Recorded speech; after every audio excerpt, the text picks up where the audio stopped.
Good afternoon. Welcome to the regular meeting of the Climate and Infrastructure Committee for July 17th, 2025.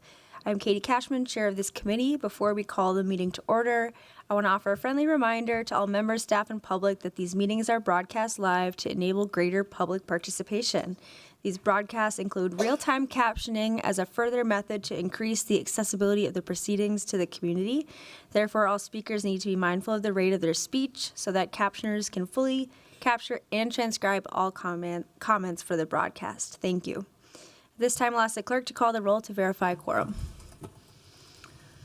Councilmember Vito? Present. Osman is absent. Councilmember Chavez? Present. Chowdhury? Present. Vice Chair Koski? Present. Chair Cashman? Present. We have 5 present. Thank you so much, Clerk Michael, and welcome to this committee as well. We're so happy to have you.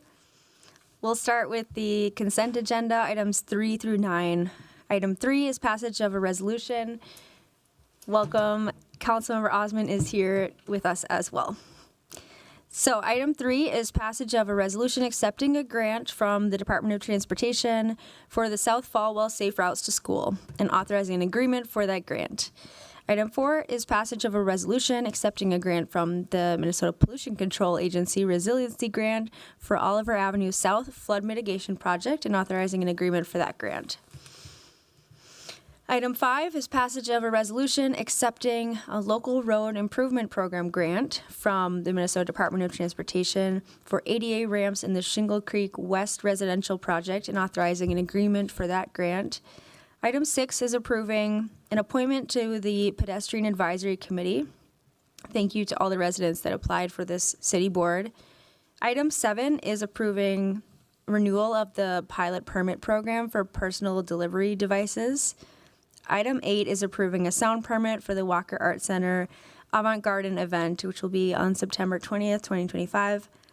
Item 9 is approving the traffic safety camera pilot framework. Is there any discussion on the consent agenda? Seeing none, I'll move approval of all items. All those in favor say aye. Aye. Those opposed say nay. Any abstentions? The ayes have it. Those items are approved. Next up, we will take up our public hearing items. First up is an amendment related to the Special Service District's Advisory Board Composition Ordinance. This affects advisory boards for Dinkytown, Central Avenue, Linden Hills, East Lake, and Lindale Lake. I'll invite staff to provide an overview of the change before opening the public hearing.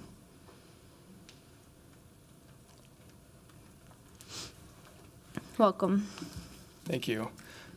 Good afternoon, Chair Cashman, members of the committee. I'm David Bauer, Project Manager to the city's Special Service Districts.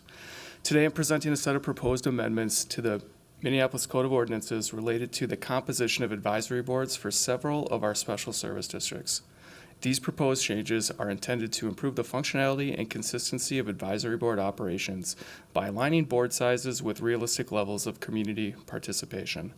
Special Service Districts rely on advisory boards made up of local property owners who provide guidance on the operation and priorities of their respective districts. While many SSDs have been successful in recruiting and retaining board members, several have experienced ongoing challenges in maintaining a full roster of active participants. One of the most significant operational hurdles is when a board cannot meet quorum to conduct official business. When quorum is not met, meetings must be rescheduled, delaying decision-making and impacting the district's ability to move forward with projects or respond to local needs in a timely manner.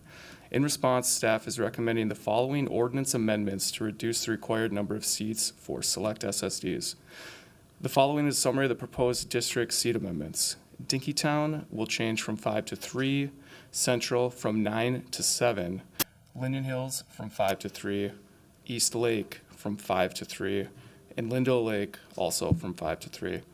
These adjustments will help ensure that boards are able to meet quorum more reliably, conduct regular business, and reflect a more realistic level of sustained participation. And it's important to note that these changes will not limit community engagement or transparency. All Special Service District meetings are public meetings. Members of the public are welcome to attend, and all meetings are noticed on the city's website. We also reserve time on each agenda for a public comment period. Thank you. All right, thank you, Mr. Bauer, for the presentation. I'll now proceed to open the public hearing and ask if anyone has signed up. Madam Chair, we have not received anyone to sign up. Is there anyone here who would like to speak on this item? All right, seeing none, I will close the public hearing. Is there any discussion from committee members?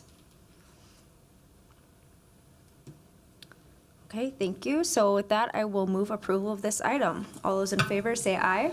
Aye. Those opposed say nay. Any abstentions? The motion carries. Our next public hearing is an amendment eliminating the sunset provision for the West Broadway Improvement Special Service District. Welcoming back Mr. Bauer to provide a brief overview of this change before we have the next public hearing. Hello again. Chair Cashman, members of the committee, David Bauer, Project Manager to the City Special Service Districts.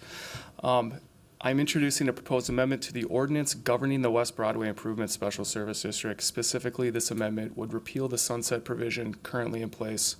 Sunset provisions are a policy requirement the city applies to self-managed special service districts to establish a formal check and balance between the district's ratepayers and the district's management entity. These provisions help ensure that there is a regular and structured opportunity to evaluate whether a self-managed district continues to operate in the best interests of stakeholders and aligns with city goals. Further, these provisions prompt formal renewal processes, stakeholder re-engagement, and city council reauthorization at designated intervals. The West Broadway Improvement Special Service District transitioned from a self-managed model to city-managed in 2020. Since 2020, the West Broadway SSD has been successfully operating under city management. Over the past year, city staff have conducted engagement efforts with the District Advisory Board and other local business stakeholders to assess service district delivery and governance preferences moving forward. The clear consensus from these discussions is to continue operating as a city-managed district for the foreseeable future. As such, a sunset provision is no longer applicable. If there is a future desire and city approval to return the district to self-managed, the city can reintroduce sunset provisions at that time. In summary, this ordinance amendment reflects current operating reality of the West Broadway SSD, aligns with city policy, and ensures clarity for all stakeholders. Thank you. Great, thank you for the presentation. I'll now open the public hearing on this item to see if anyone has signed up. Madam Chair, we have had no people sign up for this item. Anyone here who would like to speak? Seeing none, I'll close the public hearing, ask if there are any questions from committee members. Seeing none, I will move approval of this item. All those in favor say aye. Aye. Those opposed say nay. Any abstentions? The motion carries. Thank you, Mr. Bauer, for the smart changes. Our next item is to receive and file an update related to traffic safety cameras, specifically the 2025 location analysis. And here is Mr. Ethan Foley to introduce this item and present. Hello, Chair Cashman, members of the committee. My name is Ethan Foley with Minneapolis Public Works Transportation Planning and Programming. Great to be here again with you all today. So I'm going to just provide a very brief overview for anybody in the audience who this is their first time hearing about this. We'll share latest on timeline, and then I'm going to share a little details around our location analysis and our initial planned locations. Before I do that, I do want to recognize I'm the one who gets to come share these details with you all, but there are many, many others who are doing amazing work around this pilot and other work around traffic safety as well.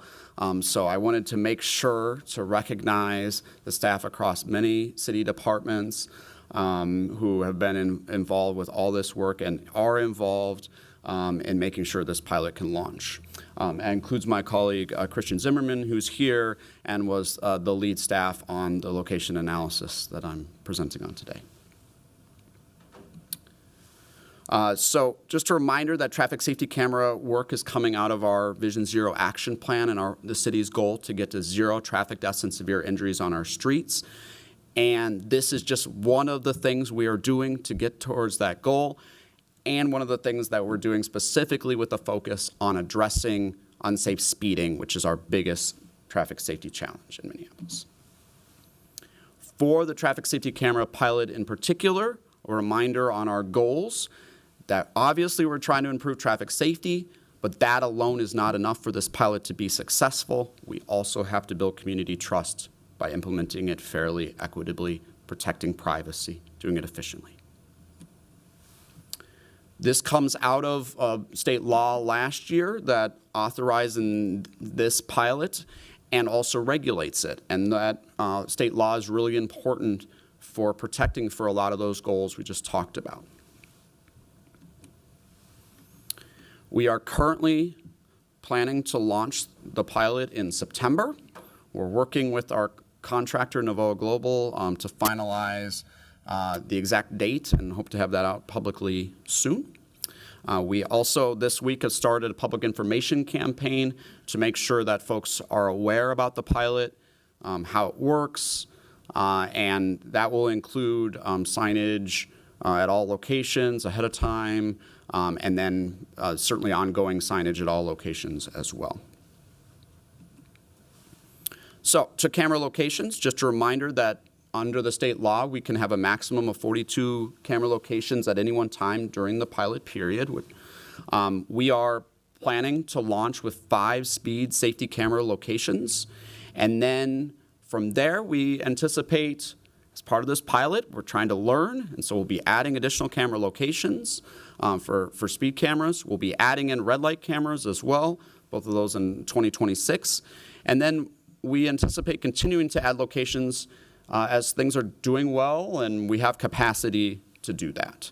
We also will be moving some locations around. And then we do anticipate considering, I get a lot of questions around county and state roadways, and right now we're only looking at city streets, but we do anticipate considering some of those roadways in the future. We do need their support for that. Public Works overall is responsible for determining locations during the pilot. So our traffic safety camera analysis, this is required by state law. This map here shows some of the basics of the state law requirements. It must be within 2,000 feet of a school, so that's the blue circles here. The red dots are intersection locations where we had at least one injury crash over from 2019 to 2023. So that was our way of determining, is there an identified traffic safety concern? And then that was sort of our starting point for analysis. I will note that for this analysis and report, we were really focused on speed camera locations. We'll be doing an addendum to this that will bring in red light camera locations as well.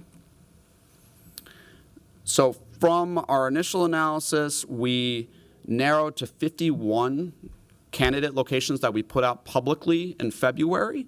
And these were prioritized based on that recent injury crash history alone, along with making sure that we had at least 2 candidates in each city council ward to make sure we had some spreading around the city. I will note that 5 city council wards, because of lower injury crash history on city streets, which is great, there was a little bit lower threshold to get on the list than in some wards where there's more injury crash history. So we do have inequities, as you all know, and where crashes happen, unfortunately, and we're working to address that as well. So we had a community engagement period that started in February, went to May. We heard from about 1,200 people during that period in a variety of different ways. Overall, the feedback that we've been getting has been increasingly positive as we've been sharing more details and getting closer to the launch. So in this latest round, 83% of people who shared a perspective with us shared support for the pilot, while 17% shared concerns. So there's definitely folks who are concerned. We're just hearing a lot more support around the pilot. You can see some of the themes here and what people are prioritizing. I'll also just note that we heard more support than opposition around across all the candidate locations. And we heard a lot of, can I have it over here? And particular questions around county and state roadways. So we were just, if we think about how are we getting to the decision here? So I already talked about the first step here and the second step of getting to 51 initial candidate locations. From there, we collected speed data at all these locations. We did additional crash analysis. We looked at the community feedback that we were getting. We considered details around the location and the design, the street design there. What we don't want is, we don't want locations that people might say, hey, that's a gotcha location, where you're just trying to set up a speed trap. We want ones where we have a traffic safety challenge, we have a speeding problem, and there's schools and other things going on there, and the street design is not really promoting speeding at that level. And so we were really intentional about all those things. And then we were also intentional, as required in the state law, but also to meet our goals of balancing across geographic and other equity pieces. So these are the initial 5 camera locations, which are in yellow here, plus identified 11 additional high priorities for future expansions. These are ones, if everything's going well and we have capacity, maybe these all get installed next year or in early 2027.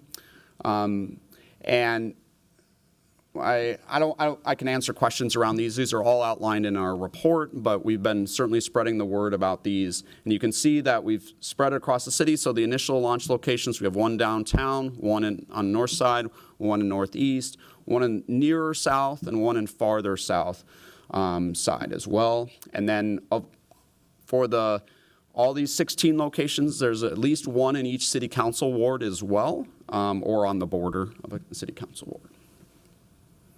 And with that, I'm happy to answer any questions that folks have. Great. Thank you so much, Mr. Foley, for the presentation. First, I'll recognize Councilmember Osman. Thank you so much for the presentation. This is a great pilot program, and I hope it brings a lot of safety to our community. I do have just a specific, I'm looking at the list of the streets, and the ones that are not included, the ones that I'm aware of, is Portland and Park. There's one-way system roads, and the speed limit, I think it's like maybe 30 miles an hour, but the average is 42. People speed up there a lot. So that doesn't have any of the pilots are not included, and I'm kind of surprised. And I'm also surprised is thinking about Portland and Franklin, which is my district. That is a very high-speed area. We had, I think about a year and a half ago, 5 pedestrians were hit. And we see a lot of folks just not obeying the traffic lights and just taking off. So I think that is something that we know, my community members know, that I know, and that is a place that we definitely need. So is there an opportunity for me as a council member or for the community to still thinking about a location is that could be a potential for this pilot program? Thank you. Chair Cashman, Councilmember Osman, thank you for the question. So Park and Portland Avenue are county roads. And so during this initial phase of the pilot where we're focused only on city street locations, we did not consider those. Sure. We may in the future, if, with their support, come back on that potentially. I will also note that that's a really good example of where we are thinking holistically around traffic safety because there are a number of safety projects planned in that area. The county will be starting construction, I believe, next year on Franklin Avenue reconstruction in that area as well. They've already started some utility work out there. And that will include a lot of safety improvements that are built out of community response and will make a big difference for safety in the area. And then the county has further safety improvements planned for Park and Portland Avenues in 2027 that we've been partnering with them on as well. So that'll be opportunity as well. And one of our initial locations is going to be just 2 blocks away at Chicago Avenue. Yep. Near Franklin Avenue, which is another location with a similar injury crash history and unfortunate levels of speeding that we think we can make a real difference at. Okay. Well, thank you so much. That explains why we don't have those on the pilot program. The public are just learning this information. For me, I did receive a private presentation from the staff explaining us, how the ticketing works, how does the warning work. Can you talk about a little bit about just the actual, what will happen, what is the pilot program, when those cameras come alive, what do average individual expect those cameras to catch? If you could talk about a little bit more details of the fines, the warning, and I think that would be helpful for the public. Thank you. Yeah, Chair Cashman, Councilmember Osman, thank you. I'll go back to this slide, which covers a little bit of these details. So this will be part of what we're covering in our public information campaign, and really getting out that information so people know what to expect. So first of all these locations will be signed, so people will know that there's a traffic safety camera there. We're obviously also sharing where they are publicly. We want people to slow down. Now would be great, but before they get a warning or a citation would be great too. And then all locations, it's for speed cameras, it's if you're going 10 or more miles an hour over the speed limit. So this isn't like, I lost track and I was going a mile over the speed limit. This is you're going 35 plus in a 25 mile an hour speed limit road. And then we set up the program based on best practices from around the country, really considering our goals around fairness, equity, and privacy. So that includes the fine structure. It starts, your first violation's a warning for everyone. So again, we're trying to just reduce that unsafe speeding or red light running. So you'll get that warning, and then if you don't do it again at a traffic safety camera location, you'll never get a citation. But if you do get a second violation, then it's a $40 citation, or $80 if you're going 20 or more over the speed limit. And then you have an opportunity to take a free traffic safety course instead of paying that citation. It would go away. And then beyond that, you just have to pay the citation.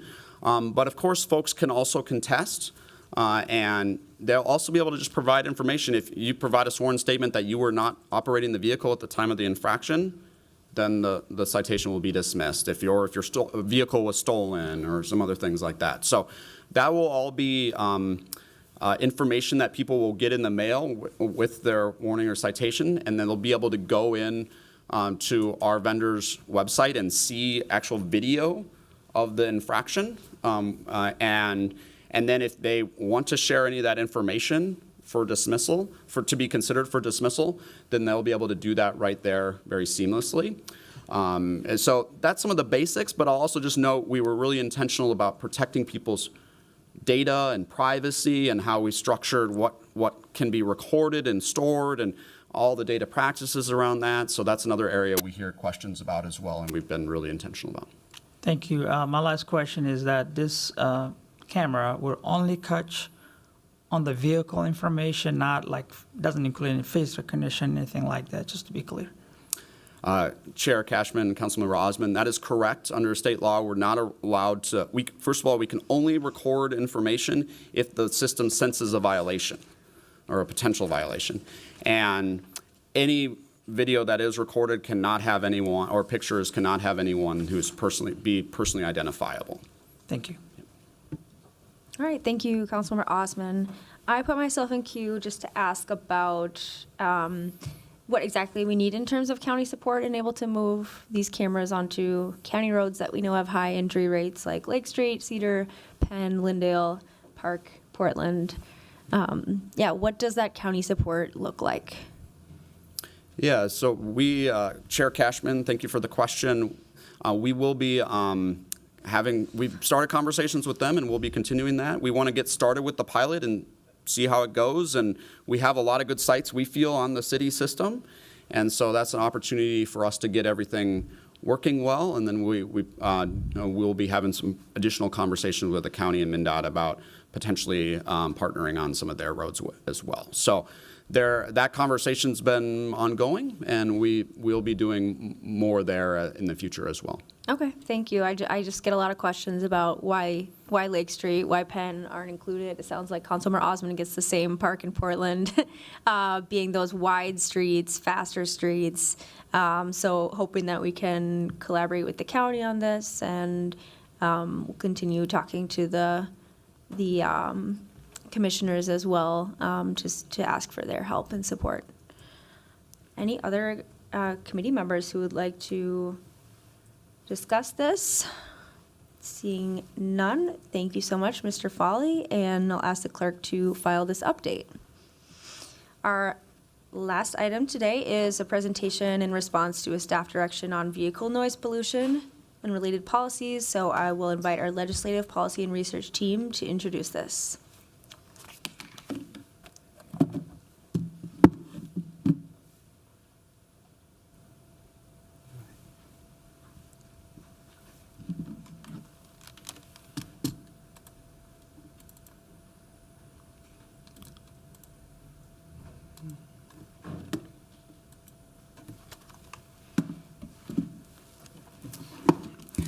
Good morning, Chair Cash. Good afternoon, Chair Cashman and committee members.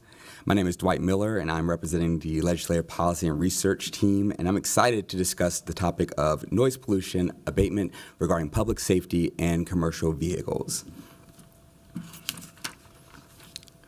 First, to just ground us in sort of the legislative background of this report and the presentation. In May, it was discussed to request legislative policy and research staff, which was at the time policy and research staff, to cover the following information regarding regulations and responsibilities of authorities for vehicle noise, an analysis of landscape and noise pollution abatement practices across the country, and also identifying opportunities and challenges that awaits the city of Minneapolis when pursuing these noise abatement practices. Underpinning all of this is a specific attention to commercial and public safety vehicle noise. These vehicles are the primary focus of this presentation and also of the report that was in your inbox.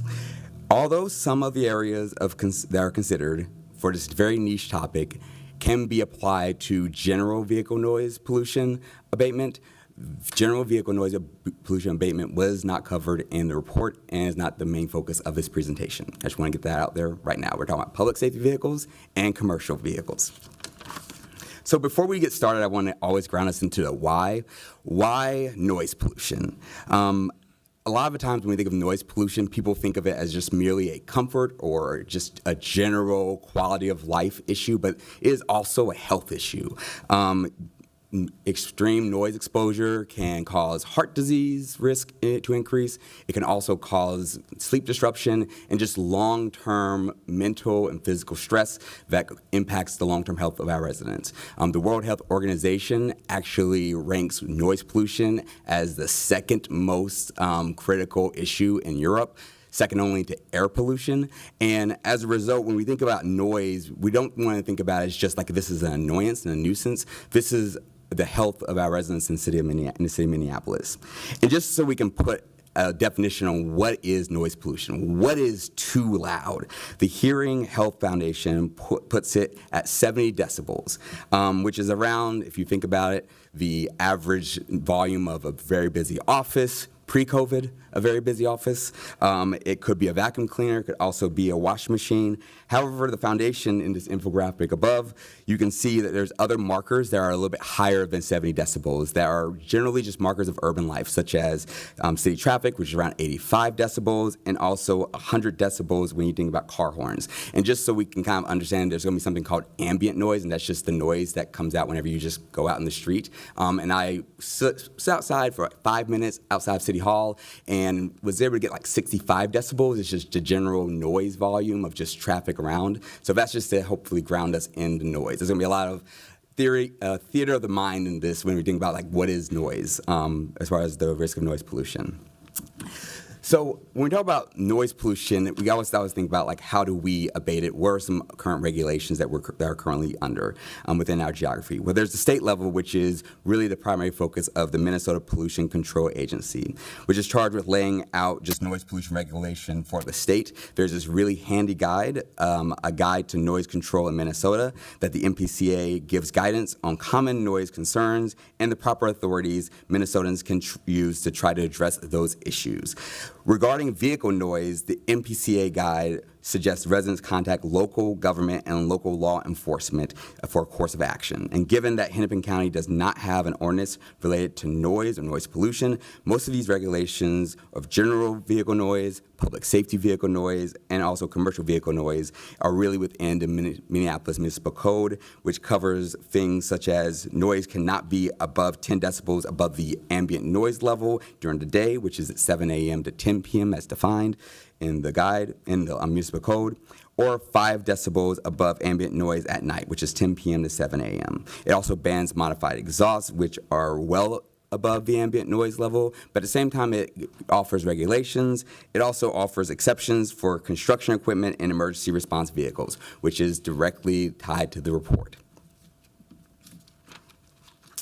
When we think about just some common sources of commercial and public safety noise, as I was doing the research, I kind of went into 3 different buckets. The first is for public safety vehicles is the lights and sirens. Lights and sirens coming from fire, police, and EMS. When it comes to construction site noise, particularly those that focus on backup alarms or the noise of the equipment at the site. Along with that is also engine brakes and jake brakes from semi-trucks.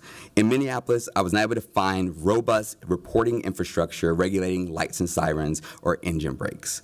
The Minneapolis Police Department, the Minneapolis Fire Department, and the Hennepin EMS were all contacted for this report and did not report receiving significant number of complaints about the lights and sirens. Usually they said if they have a problem, they can just call the firehouse or call the precinct if there's an issue, but they weren't able to give me anything as far as like, here are the numbers. However, regarding construction site noise, there's much more a clear process for residents to address the issue. A distinct difference in construction noise and noise from lights and sirens, though, and engine brakes, is that construction noise is not mobile, allowing those that handing out advisories to receive a complaint, go and investigate and determine whether the noise actually construct of a noise violation, and then can hand out a citation or fine. The mobility of lights and sirens and engine brakes serves as a challenge, which will be discussed later in this presentation. So before we get into some of the, here's some noise abatement practices, I wanted to talk a little bit about sort of the infrastructure now. Noise enforcement is primarily reactive in the city of Minneapolis. There's not really active monitoring or surveillance of noise and noise violations. The 311 system serves as the primary point of contact for commercial noise complaints related to construction sites. 311 also relays complaints regarding garbage collection and idling vehicles, and then routes all of the complaints to the proper departments. However, when 311 does route those complaints to proper departments, there is no follow-up monitoring resolution. Additionally, although these issues are tracked in the system, reports can be challenging without granular keyword reporting. This, combined with the little robust structure of tracking noise complaints from Hennepin EMS, MPD, and MFD, makes it difficult to assess the overall scale of commercial and public safety vehicle noise in our city. The Minneapolis Health Department Environmental Programs Unit does address commercial construction noise, site noise, particularly when it comes to after hours. According to the Minneapolis ordinance, construction is permissible from 7 a.m. to 6 p.m. The equipment noise that results is also covered as an exception under the city noise ordinance. Activity occurring outside of those times is considered an after-hours violation unless the contractor has a permit. And in the report, in the appendix, there is a kind of guidance on how to look up a permit if you're curious about it.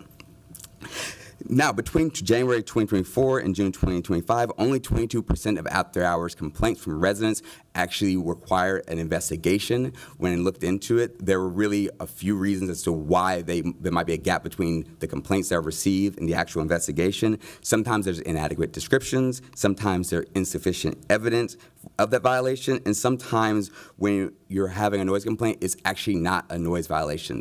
Particularly with one, during delivery times, sites can deliver equipment before work begins, which is why maybe if it's 6:30, you hear the beep, beep tonal in the back. They're delivering those resources, and that is allowed under the city noise ordinance. Along with that, backup tonal alarms are also covered under the city ordinance and are exceptions and are not considered noise violations. So that is sort of our current state of play.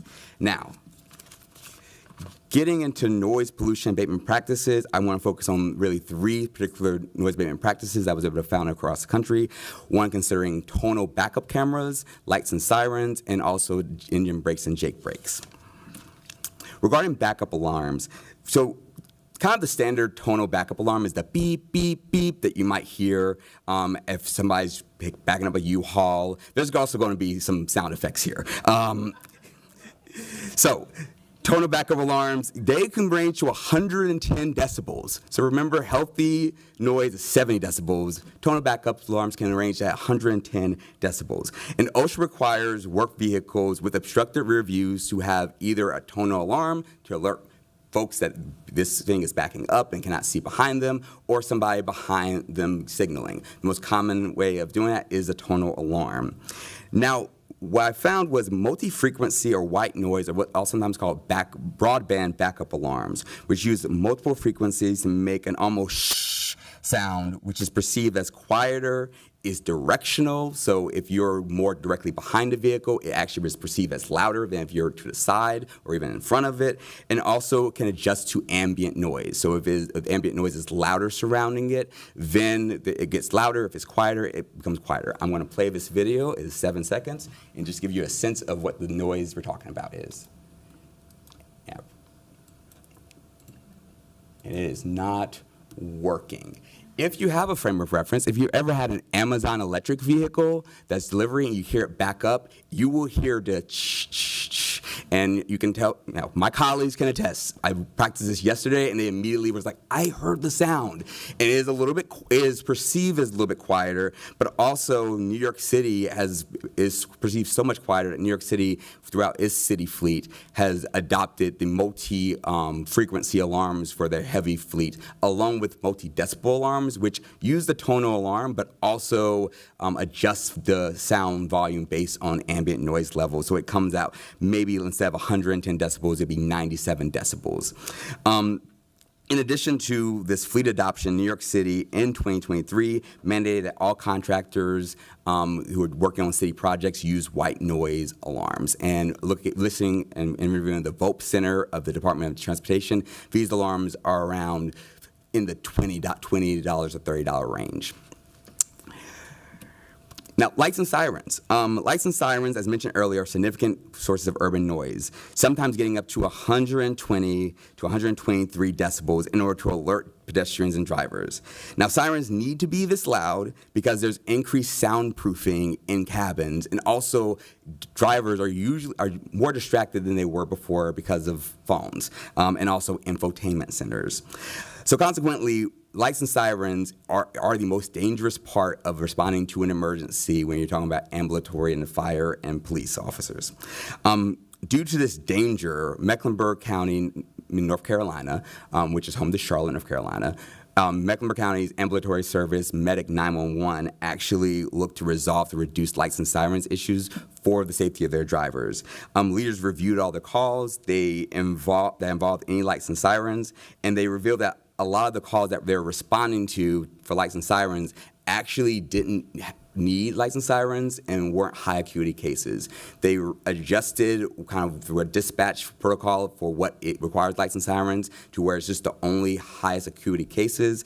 And what they found was that it was a 55 percentage point drop in the amount of lights and sirens that are actually being used by ambulatory service, and a 33% drop in collisions during emergency calls. This was in 2024, so they're in the second year of trying this out.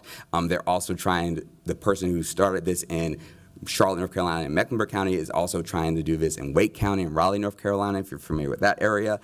So they feel confident in it, but I want to preface with, this was not considered a noise pollution abatement practice. This was considered a driver safety practice, with the byproduct being that it's reducing noise because there's literally just less noise on the streets.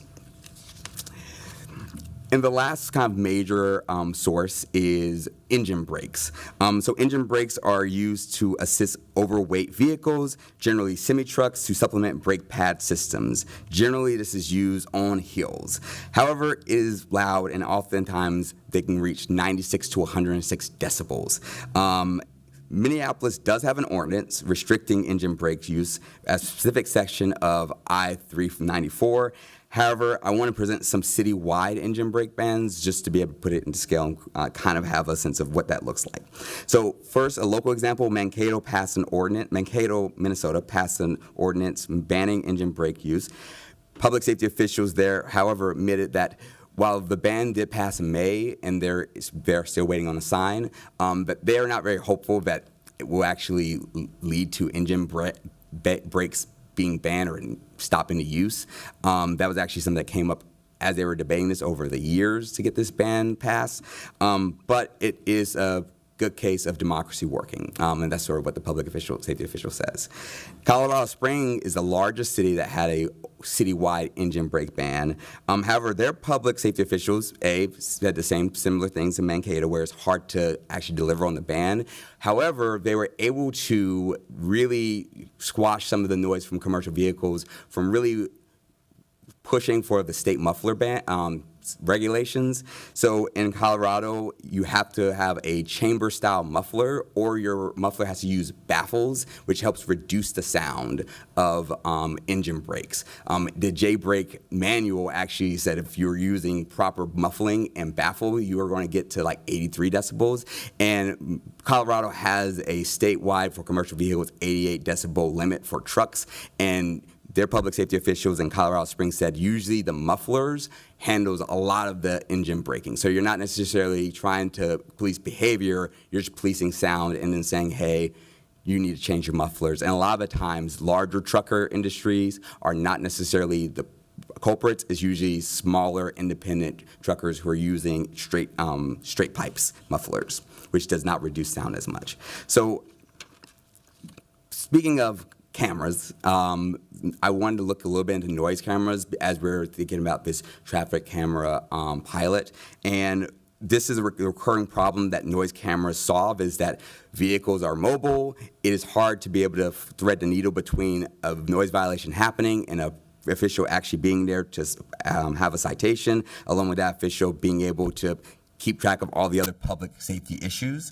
Noise cameras have been rolled out in New York City, Miami Beach, and Knoxville. And some of them are pilots. In the case of Miami Beach and Knoxville, New York City is actually using it to actually hand out citations and also deliver warnings to drivers.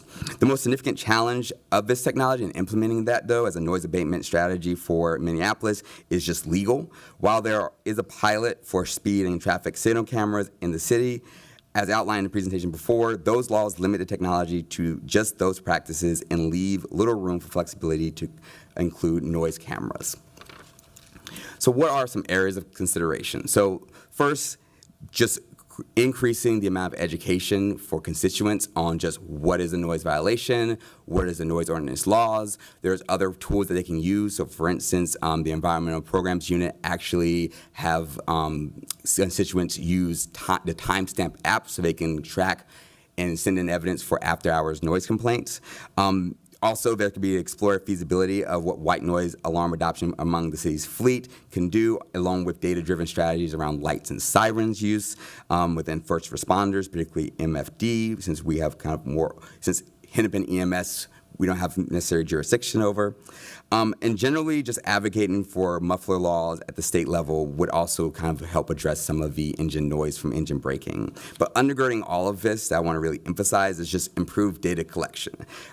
In developing this report, asking how much commercial noise or how much public safety noise from vehicles or just vehicle noise in general sent me to 311, 911, the public safety agencies, Public Works, and so there's no single source where it's like, this is how much vehicle noise is happening within our city. And so just a more integrated data system to be able to answer the what, where, and how of vehicle noise would help us be able to maybe wrap around and understand this problem better. That concludes my presentation. I encourage you to look at the report in its entirety for more details. I welcome any questions. Thank you so much, Mr. Miller, for the presentation. I thought this was really comprehensive and addressed a lot of the questions that I had in writing this staff direction. I do get a lot of complaints from constituents about noise in Ward 7, probably because it's a dense area of the city. You know, the emergency vehicles near the fire station, you know, the police sirens coming down Blaisdell, coming down LaSalle, as well as the commercial air brakes on 94. And these are concerns that, you know, looking into this, it looks like we do not allow air brakes to be used in the city. However, they still are used. And so that means that we need to do more signage or more enforcement or some kind of communication with MnDOT, right, about our highways to make sure that we're enforcing this. And I'm also just wanted to ask you a question. If you did look at the decibel levels of the noise of the sirens that we do have in our fleet for MPD and MFD, and also if you looked at EMS vehicles. I know it's Hennepin County, but I'm just curious what the decibel levels are. I did, and I can give you, I can send those to you directly, but they're around 120 to 128 decibels, depending on whether they use. So for instance, the horn in the fire truck is perceived to be louder, but it seems to be a similar decibel level to the actual alarm. But that's around the decibel level. So if you were kind of flashing back to here, we can get a sense of like where that is on the like scale of decibels readings. Okay, thanks. I mean, it seems like other cities have found less intrusive, less polluting ways to have public safety vehicles navigate the streets safely, and that Minneapolis should be looking into this as well, especially as our residential population grows, our city gets denser. It is a quality of life concern. It is a public health concern for us to be living with elevated cortisol levels and feeling like there's always an emergency happening because there's so many sirens around us. So at least this is my experience. This is something that I hear from constituents, and I just wanted to get a better understanding of the baseline here in terms of the situation in Minneapolis. Next, I'll recognize Councilmember Vita. Thank you, Chair Cashman. I just wanted to express how impressive I thought this presentation was. I learned a lot. One of the things, though, I would love to know a little bit more about is helicopters. So I live near a hospital, and I don't even hear the ambulance and police as much as the helicopter. Some of us live in neighborhoods where there are helipads, and it's so loud, and it's a noise that after many years of living there, I've never got used to, and it's typically what my neighbors complain about. And so I'd love to know how that rates on these scales for noise levels. And I mean, you never know when it's going to happen, right? And not only, the thing about the helicopter is it also sets off the dogs. When it's going, then all the dogs in the neighborhoods are barking too. And so that's another level of noise. But I really would like to know what that is like. And then also, I just wanted to say you did a fantastic job at the sounds. It was so good. It reminded me, in the 80s, there used to be these movies called Police Academy. It was like this whole long series, like Police Academy 1 through 10 or something. And there was this guy, Michael Winslow. He always impersonated the sounds of emergency vehicles in these movies. You are so good. Almost as good as Michael Winslow. YouTube the videos. He was super impressive in the 80s. I haven't seen him since the 80s probably, so maybe he wasn't as good as I thought, but I like that added touch to the presentation. That was good. Thank you. Thank you. Thanks, Councilmember. Did you have any info on helicopters? Was that part of your research at all? I did not, but I did make a note of it because that is a curiosity, especially since my brain is always on noise since going into this project, so I will definitely look into that. One last question that I had is in our fleet here, who does set the decibel level and the tone of the sirens for MPD and MFD vehicles? And when would the contract be up for the sirens? Like, when would there be an inflection point to reconsider? I did ask about they do source them from like kind of go through the same source of fleet services. I didn't ask about just sort of like, are you able to turn on and off at different decibel level, the different kind of tonals? I know that some people, they do the, instead of the wee, it's the beep, it's the European style where you hear on Born Ultimatum or a kind of European video. That's sometimes perceived as a little bit quieter. But I can look into just like sort of that level of like the sirens and who control. If I'm hearing correctly, can we control different tones, and then also where do we source our sirens from? Yes. If it's a question of procurement and, you Yeah. know, if we're going to be making that switch, we can make a switch to something healthier in the same way that we're transitioning our public works vehicle fleet to electric vehicles to be healthier for our city and meet our city's health goals. We could do the same with our sirens. And I looked at the 2040 plan to see if we had any noise pollution goals, and I didn't see any, although we have a lot of other goals in that plan. Like, we have dark sky goals so that we can see the stars in our city, and we have made great strides towards that. So I'm hoping that as we start looking at the 2050 plan, that we can include a noise pollution goal as well. Any other discussion on this item? Madam Chair, would you Yes. like the 2 questions recorded for a staff memo? That'd be great. Thank Okay, you. I'll follow up with the staff. Thank you. Thank you, Clerk Michael, and thank you so much, Mr. Miller, for the presentation. I will ask Clerk to file this report, and with that, we've concluded all business to come before the committee, so without objection, we are adjourned.